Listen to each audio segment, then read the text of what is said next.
الوصفة هاي النار، اذا مش قدها اطلع من الفيديو تتفرجش عليه، لانه الفيديو نفسه بيحرق، مش بس الوصفة.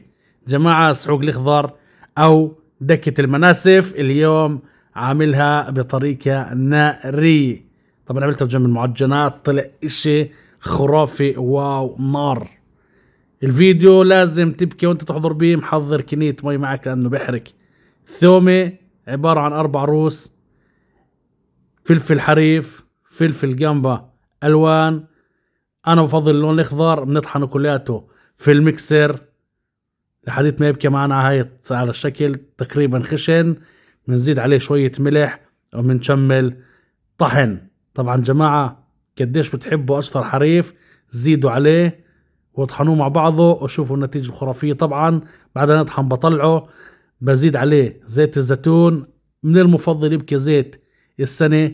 بخلطه كلاته مع بعضه، بزيد عليه عصير الليمون، طبعا الحموضة حسب الرغبة. بيطلع عندي هاي النتيجة الرهيبة، النار الخرافية.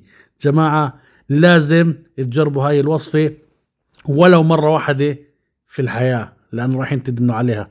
صحة وعافية للجميع. أنا جربتها مع المعجنات، بحطها بجنب المناسف، وأحيانا مع الحمص. صحة وعافية للجميع وتحياتي.